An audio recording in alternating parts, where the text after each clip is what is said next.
Hello, I'm here today in Walton Hall Park. It's a park close to where I live. It's a lovely place. Spent most of my childhood here. Hope you can see me clear, the sun's very bright. Spent most of my childhood here. It's a lovely place. But I want to talk about pressure groups, if that's the right description. Let's take Tommy Robinson as an example. He's been campaigning against Muslim rape gangs the past 10 years, let's say. Underage girls being groomed and raped by Muslim rape gangs in and around the Islamic Republic. She's been campaigning against this for 10 years plus. What's he achieved? Well, the answer's zilch, nothing. And if you believe this issue is a hot potato, Tommy Robinson, then go and stand in a local or parliamentary election around, say, Telford, Rochdale, Rotherham, and let's see how you get. Let's see how you do. Right, you'll probably get an abysmal vote because the public's not interested. Public's only interested in who pays the bills and puts food on the table. Yes, they probably don't like it and it's not nice, but it's out of their control because in most cases, the social service cases, waifs and strays and runaways and whatever, there's nothing really anyone can do about it. It's not nice, it's despicable, it's obscene, and it needs stopping. But it's not something that would move the public, right, to do something about, right? It just isn't, right? So it's just a lot of waste of time, effort and money. Plus, it's confrontational. The public don't like it because they see it as violent. They just don't want nothing to do with it. Well, like I've said, if you really, really believe it's a issue that's a hot potato, then go and stand in a local or parliamentary election and let's see how you do. Well, exactly, you'll do abysmal, right? Well, put it to the test. 10 years of campaigning, put it to the test. Go and stand in a local election or parliamentary one. Also, the latest one, we've got this Katie Fanning. She started this White Indigenous Rights Alliance. Christ, what a mouthful. I mean, what do you think the public thinks of that? Christ, it's just insanity. It's just madness, right? That's something else that's, again, probably going to scare people away or attract the wrong type of people. Yes, a lot of the things what she says are right, but the public's not interested. Public only cares about who's paying the bills and putting food on the table, right? Everything else is secondary, right? And also, unless you stand in elections to vote the fuckers out who are responsible for this mess in the country, you're wasting your time. You can march around Tommy Robinson style all you want. You're wasting your time. Also, I'll leave a video at the end of this. Katie Fanning, she's at some ethnic minority event, and what's very odd about it, how come no one's attacking her or shouting racist? Very odd indeed. This is what we have to do.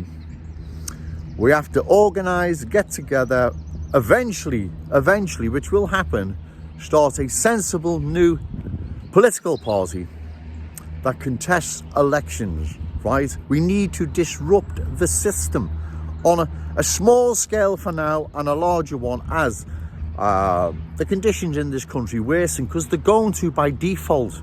The multiracial society cannot continue the way it is. Also, liberalism that prevails over us by default, that can't work because law and order deteriorates.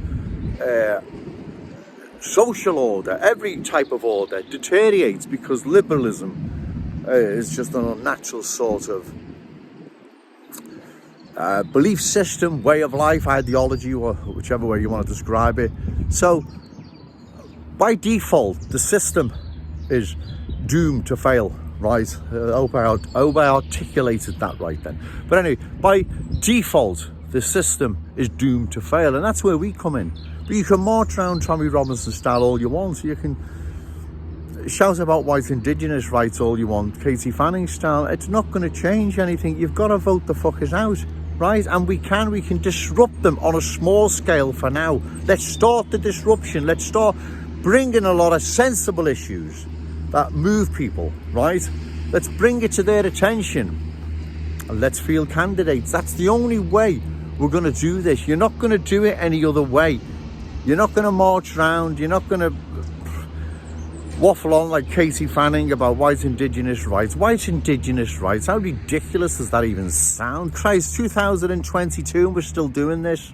Oh, but anyway, I'm a busy man today. Walton Park, lovely place, but the only way we're going to first of all start disrupting this system and then changing it is by fielding candidates. When the new leader arrives, when the new party arrives, which it will, trust me, it will, it's on its way. Okay, thank you. In schools is causing white children to disengage with the curriculum and is harming not only their mental health but their life chances by harming their educational prospects.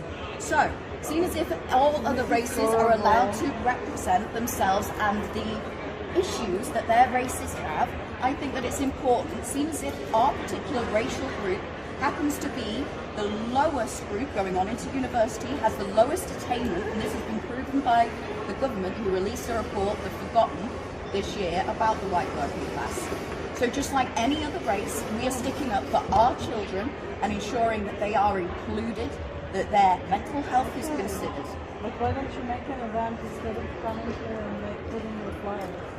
Because we, as white people, aren't allowed to talk about these issues. We're not allowed to stall. We're not allowed to talk about race and the impact that these... About class, right? No, we talk about race. We talk about how this is impacting white children. It's not about class, because some of these white children are more economically disadvantaged than their black and ethnic minority peers. How can you say that a black boy who comes from a socio-economically advantaged background is more or is less privileged than a white boy who's on free school meals? It's different kinds of privileges as well. You know? No, there's no such thing as white privilege. There is such thing as socio-economic privilege. But as a white student, no, there are as a white student, privileges, and like actually. other white students, many of us are disengaged with the curriculum. When they talk about psychological harm, do they talk about the million white school children that have been raped in religiously and racially motivated offences by Muslim Pakistani gangs? What about our schools that ignore that? What about our schools that ignore the sexual assaults of white girls?